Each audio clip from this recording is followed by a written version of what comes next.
인공지능 AI 인간의 마음마저 읽는 시대. 하지만 과연 기계는 문화마다 다른 감정의 결을 섬세하게 포착할 수 있을까요? 특히 고요한 표정 속에 깊은 정을 숨기고 있는 한국인들의 마음은 최첨단 인공지능에게도 풀기 어려운 숙제입니다. 감정을 드러내는 서구식 소통만이 진리라고 믿었던 한 영국인 학자는 바로 이 지점에서 큰 충격에 빠지게 됩니다. 영국에 떠오르는 젊은 심리학자 에블린 리드 박사. 그녀는 자신의 혁신적인 인공지능 감정 분석 시스템을 들고 서울에서 열리는 권위 있는 국제 심리학회에 참석합니다. 그녀의 목표는 단 하나, 한국 특유의 간접적인 소통 방식과 절제된 감정 표현이 비효율적이며 심지어는 진심을 가리는 가면일 수 있다는 자신의 이론을 증명하는 것이었죠. 에블린은 확신했습니다.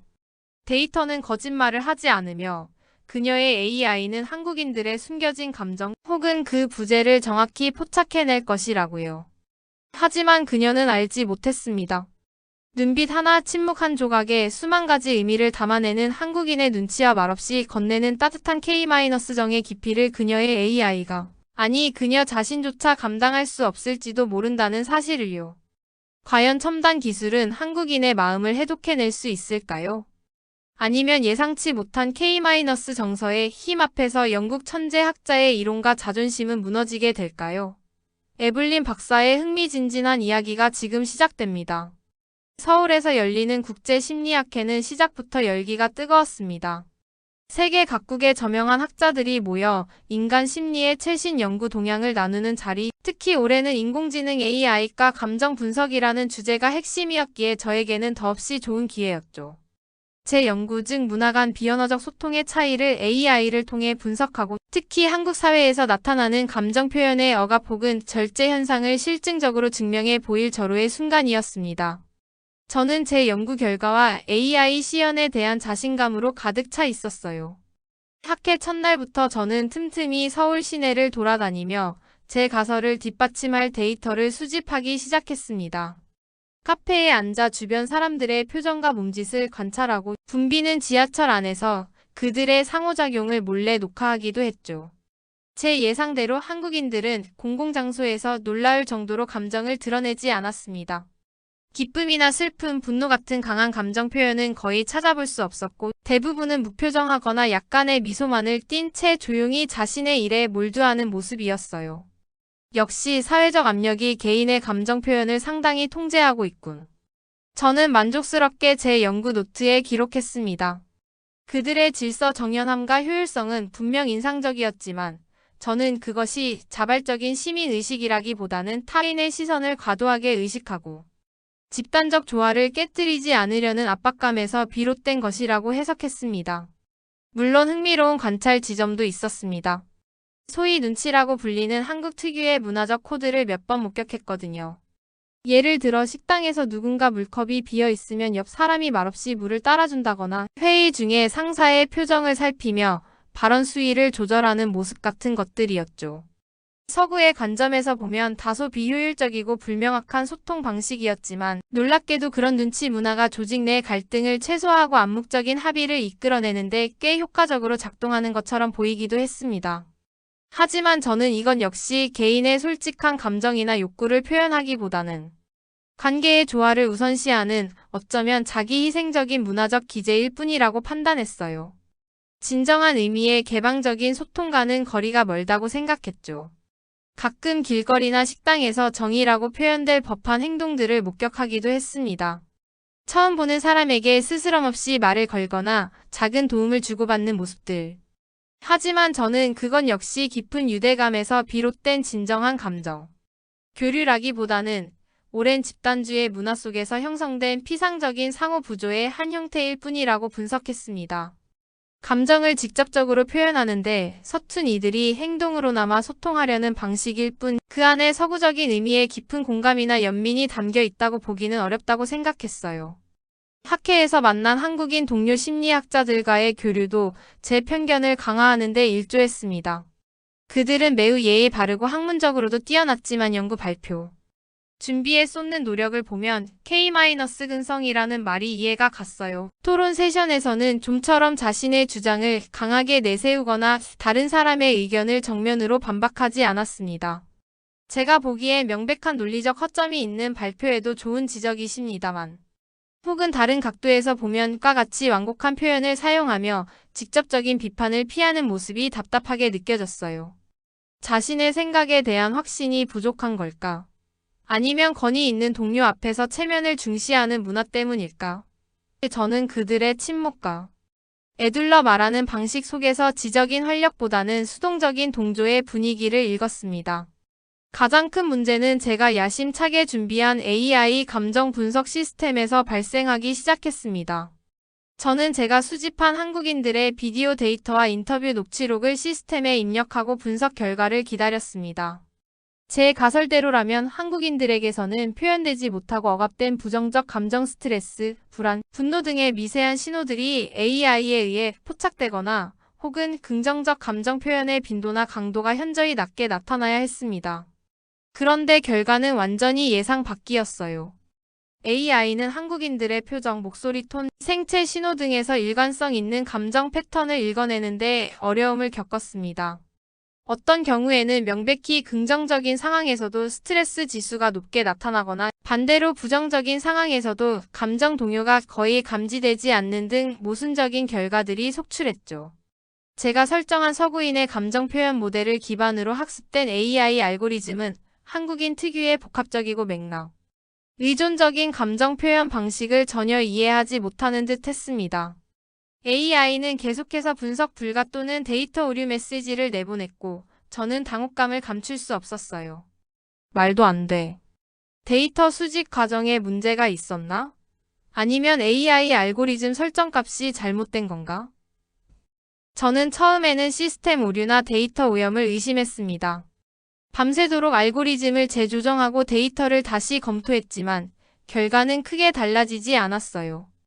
AI는 여전히 한국인의 마음 앞에서 길을 잃고 헤매고 있었습니다. 설마 내 이론 자체가 잘못된 건 아닐까? 하는 불안감이 아주 잠깐 스쳐 지나갔지만 저는 곧 고개를 저었습니다. 그럴 리 없어. 수년간의 연구와 데이터로 입증된 이론이야. 이건 분명 한국이라는 특수한 문화적 환경 때문에 발생하는 데이터의 노이즈일 뿐이야. 어떻게든 이 노이즈를 제거하고 내 이론을 뒷받침할 진짜 신호를 찾아내야 해. 저는 점점 더 초조해졌습니다. 학회에서의 제 메인 발표와 AI 시연이 며칠 앞으로 다가오고 있었기 때문이죠. 이 자리에서 제 연구의 혁신성을 증명하고 세계적인 주목을 받아야 하는데 가장 중요한 데이터 분석에서부터 문제가 발생한 것입니다. 저는 한국인들의 감정 표현이 제가 생각했던 것보다 훨씬 더 복잡하고 이해하기 어렵다는 사실을 어렴풋이 인정해야 했지만 동시에 제 이론과 AI 시스템의 우월성에 대한 믿음을 버릴 수도 없었습니다. 이 난간을 어떻게든 돌파해야만 했어요. 저는 남은 시간 동안 더욱 강도 높게 데이터를 분석하고 어떻게든 제 주장을 뒷받침할 논리를 만들어내기로 결심했습니다. 어쩌면 한국인의 감정 표현 방식 자체가 서구 모델로는 설명 불가능한 일종의 결함일지도 모른다는 생각까지 하기 시작했죠. 제 안의 확신과 불안감이 격렬하게 충돌하며 저는 점점 더 깊은 혼란 속으로 빠져들고 있었습니다. 마침내 제 연구 인생의 가장 중요한 순간이 될지도 모를 학회 기조 발표의 날이 밝았습니다. 밤새 씨름하며 AI 알고리즘을 미세 조정하고 발표 자료를 가다듬었지만 마음 한구석의 불안감은 떨칠 수 없었어요. 하지만 저는 애써 자신감을 끌어올렸습니다. 데이터는 객관적이야. 내 AI는 한국인의 감정 밑바닥에 숨겨진 진실을 드러낼 거야. 수백 명의 세계적인 석학들이 모인 대강당의 연단에 섰을 때 제 심장은 기대와 긴장으로 세차게 뛰었습니다. 저는 준비한 대로 발표를 시작했습니다. 문화 간 소통에서 발생하는 오해, 특히 서구와 동아시아 문화권의 감정 표현 방식 차이에 대한 저의 이론을 설명했죠. 그리고 한국 사회의 경우 집단주의적 압력과 체면 문화로 인해 개인의 솔직한 감정, 특히 부정적 감정이 상당 부분 억압되고 있다는 가설을 제시했습니다. 청중들은 흥미롭게 제 발표를 경청하는 듯 했습니다. 이제 남은 것은 저의 혁신적인 AI 감정 분석 시스템을 통해 이 가설을 실증적으로 증명하는 것이었어요. 이제 여러분께 제 AI 시스템이 실제 한국인들의 감정을 어떻게 분석하는지 직접 보여드리겠습니다. 저는 자신 있게 말하며 미리 준비한 영상 클립들을 재생했습니다. 첫 번째는 평범한 한국 직장인들의 회의 장면이었어요. 겉으로는 모두 평온하고 동의하는 듯한 분위기였지만 저는 이 속에서 분명 숨겨진 긴장과 불만이 존재할 것이라 예상했습니다. 하지만 AI는 놀랍게도 대부분의 참가자들에게서 낮은 감정 상태 또는 중립이라는 분석 결과만을 내놓았습니다. 제가 예상했던 억압된 스트레스나 불안의 미세 신호는 거의 포착되지 않았어요. 아마도 이 영상의 해상도나 음성 데이터 품질에 약간의 문제가 있었던 것 같습니다. 다음 영상을 보시죠. 저는 약간 당황했지만 애써 태연한 척하며 다음 영상을 틀었습니다. 이번에는 친구들끼리 모여 즐겁게 대화하는 장면이었어요. 누가 봐도 긍정적인 분위기였지만 AI는 몇몇 인물의 표정에서 불안이나 슬픔과 같은 엉뚱한 감정 코드를 읽어냈습니다. 강당 안이 술렁이기 시작했어요. 저는 식은땀이 흐르는 것을 느꼈습니다. 시스템에 일시적인 오류가 있는 것 같습니다. 죄송합니다. 잠시만 저는 다급하게 시스템을 재부팅하고 설정을 확인했지만 상황은 나아지지 않았습니다. AI는 계속해서 맥락과 동떨어진 분석 결과들을 쏟아냈고 제 발표는 점점 더 우스꽝스러워지고 있었습니다. 질의응답 시간이 되자 기다렸다는 듯 질문이 쏟아졌습니다. 특히 앞자리에 앉아 계시던 한국인 노 교수님의 질문은 날카로웠어요. 리드 박사님, 흥미로운 연구입니다만 혹시 박사님의 AI가 눈치나 정과 같은 한국 고유의 문화적 맥락과 비언어적 신호들을 제대로 학습했다고 보십니까? 인간의 감정은 단순히 표정이나 목소리 톤만으로 분석될 수 있는 것이 아닐 텐데요. 그의 지적은 전곡을 찔렀습니다. 다른 학자들도 비슷한 질문들을 던졌어요. 제 연구의 문화적 편향성, AI 알고리즘의 한계, 그리고 인간 감정의 복잡성을 간과한 성급한 일반화의 오류 저는 제대로 답변하지 못하고 쩔쩔맸습니다. 제가 수년간 쌓아 올린 학문적 성과와 명성이 순식간에 무너져 내리는 기분이었어요. 얼굴이 화끈거리고 숨이 막혔습니다. 발표는 완전한 실패였고 저는 깊은 굴욕감과 함께 연단을 내려와야 했습니다. 그날 저녁 저는 완전히 망가진 기분으로 호텔 방에 틀어박혀 있었습니다. 모든 것이 엉망진창이었어요. 제 연구는 근본부터 흔들렸고 학계에서의 제 평판은 땅에 떨어졌습니다. 당장이라도 짐을 싸서 런던으로 돌아가고 싶었지만 그럴 용기조차 나지 않았습니다. 한참을 멍하니 앉아 있다가 문득 신선한 공기라도 쐬고 싶다는 생각이 들었어요. 밤늦은 시간이었지만 저는 무작정 호텔을 나섰습니다. 비틀거리며 낯선 서울 거리를 걷는데 갑자기 현기증이 나며 속이 메스꺼리기 시작했습니다. 극심한 스트레스 때문이었을까요? 저는 길가에 주저앉아 숨을 헐떡였습니다. 하필이면 휴대폰 배터리마저 방전되어 도움을 청할 수도 없는 상황이었죠. 주변에는 인적도 드물었고 저는 이 낯선 도시 한복판에서 완전히 혼자가 된 것 같아 두려움이 밀려왔습니다. 이대로 길에서 쓰러지면 어쩌지? 눈앞이 캄캄해지는 순간이었습니다. 바로 그때 누군가 제 어깨를 조심스럽게 두드렸습니다. 고개를 들어보니 야간 근무를 마치고 퇴근하는 듯한 중년의 호텔 직원 아주머니셨어요. 그녀는 제 상태가 심상치 않음을 직감했는지 영어는 서툴렀지만 괜찮냐는 표정으로 제 얼굴을 살폈습니다. 저는 간신히 몸이 좋지 않다고 말했습니다. 그러자 그녀는 잠시 망설이는 듯 하더니 말없이 저를 부축해 일으켜 세웠습니다. 그리고는 근처에 있던 24시간 약국까지 저를 데려다 주었어요. 약사에게 제 증상을 설명해주고 제가 약을 살 때까지 기다려 주었죠. 심지어 따뜻한 차 한 잔을 사주시며 잠시 앉아 쉬었다 가라고 권하기까지 했습니다. 저는 너무나 당황스럽고 또 감사해서 어쩔 줄을 몰랐습니다. 정말 감사합니다. 그런데 왜 저를? 제가 더듬거리며 묻자 그녀는 그저 인자하게 웃으며 말했습니다. 아이고 머려. 사람이 아프면 서로 돕고 살아야지. 얼른 약 먹고 푹 쉬어요. 그녀는 제 이름도 제가 어느 호텔에 묵는지도 묻지 않았습니다. 그저 당연하다는 듯이 아무런 대가도 바라지 않고 저를 도와준 뒤 다시 자신의 길을 갔습니다. 그녀의 뒷모습을 바라보며 저는 한동안 그 자리에 서서 눈물을 흘렸습니다. 그것은 서러움의 눈물이기도 했지만 설명할 수 없는 깊은 감동의 눈물이기도 했습니다. 제가 그토록 차가운 효율성과 억압된 감정의 증거라고 여겼던 한국 사회에. 하지만 제가 가장 비참하고 약해진 순간 저에게 손을 내밀어 준 것은 논리적인 분석이나 화려한 언변이 아니었습니다. 그것은 바로 말없이 건네는 따뜻한 행동, 상대방의 필요를 먼저 헤아리는 깊은 공감, 바로 K-정이라고 불리는 제가 이해하지 못했던 바로 그것이었습니다. 그 아주머니의 행동 속에는 제가 그토록 찾아 헤맸지만 제 AI는 결코 분석해내지 못했던 진정한 인간의 마음이 담겨 있었습니다.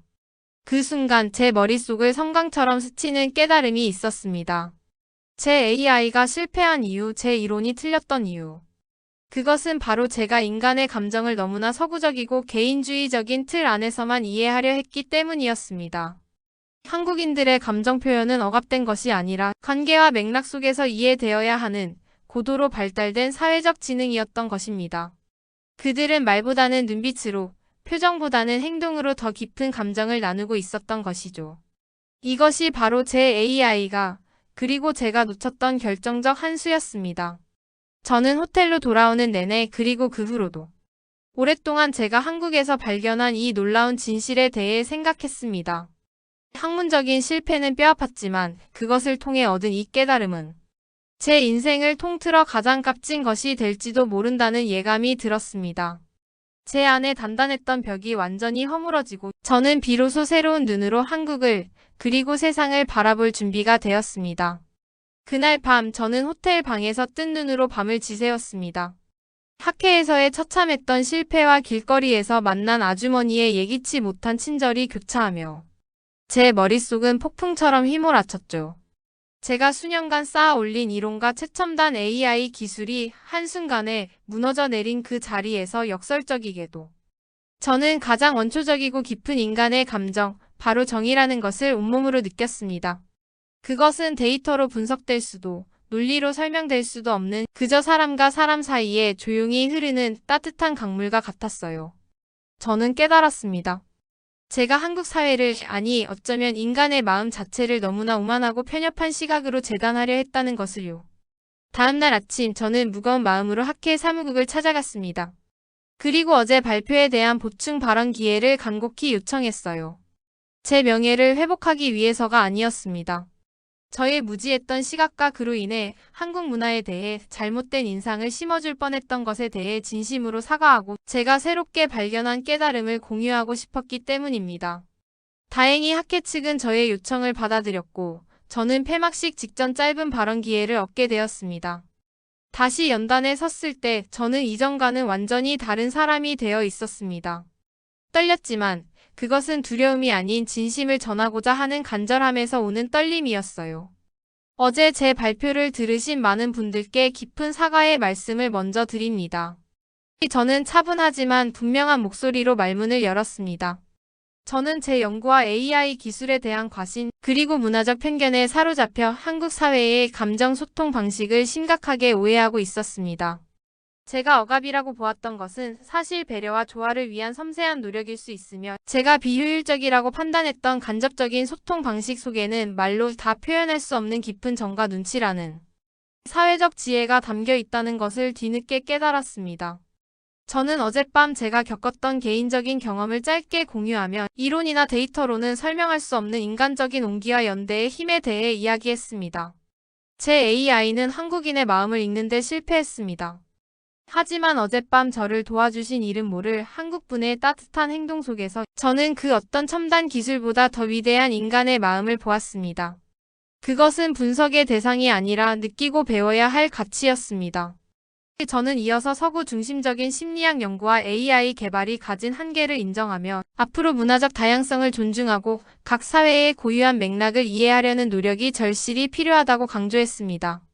이번 경험을 통해 저는 학문적으로나 인간적으로 큰 가르침을 얻었습니다. 부족했던 저의 연구에 대해 다시 한번 사과드리며 앞으로 더 겸손한 자세로 연구에 임할 것을 약속드립니다. 제 솔직한 고백과 반성의 장내는 숙연해졌고 이내 따뜻한 격려의 박수가 터져 나왔습니다. 발표가 끝난 후 저를 날카롭게 비판했던 한국인 노 교수님을 비롯한 많은 학자들이 다가와 제 손을 잡아주며 용기 있는 발언에 감사를 표했습니다. 특히 한국의 젊은 연구자들은 자신들의 문화 속에 내재된 정서와 소통 방식의 가치를 재발견하는 계기가 되었다며 고마움을 전하기도 했어요.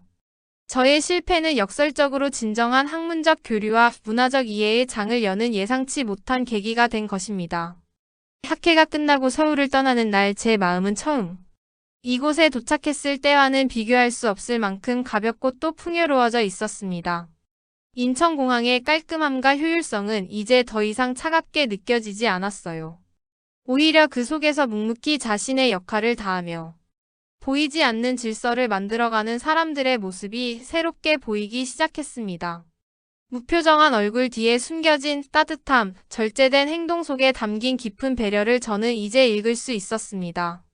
비행기 창밖으로 멀어지는 한국 땅을 바라보며 저는 이곳에서 배운 것들을 평생 잊지 못할 것이라고 다짐했습니다. 런던으로 돌아온 저는 가장 먼저 제 연구 방향을 수정하는 작업에 착수했습니다. 기존의 AI 감정 분석 모델의 한계를 인정하고 정, 눈치와 같은 비서구적인 감정 및 관계 개념을 통합하는 새로운 연구 프로젝트를 기획하기 시작했어요. 쉽지 않은 도전이겠지만 저는 이것이 인공지능 시대를 살아가는 우리에게 꼭 필요한 연구라고 확신합니다. 기술이 인간을 이해하기 위해서는 인간에 대한 이해 자체가 먼저 깊어지고 넓어져야 하니까요. 저는 한국에서 만났던 연구자들과 연락을 계속하며 공동 연구를 모색하고 있습니다. 그들의 지혜와 통찰력이 제 연구에 큰 힘이 될 것이라 믿습니다. 돌이켜보면 한국에서의 경험은 제 인생의 큰 전환점이었습니다.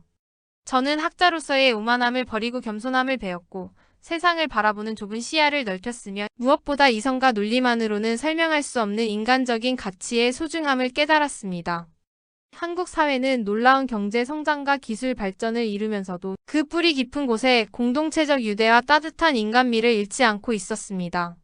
어쩌면 이것이야말로 급변하는 현대 사회 속에서 우리가 잃어버린 혹은 잊고 있었던 가장 중요한 가치일지도 모릅니다.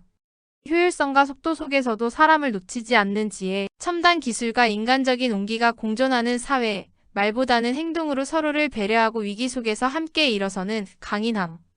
이것이 바로 제가 한국에서 발견한 K-클래스, 대한민국이라는 나라가 가진 놀라운 힘이었습니다. 역시 한국은 대단하다는 생각을 지울 수가 없어요.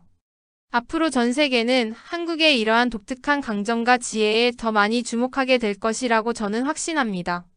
그리고 저는 그 이야기를 세상에 전하는 역할을 하고 싶습니다. 한국에서 배운 인간다움의 의미를 되새기며 말이죠.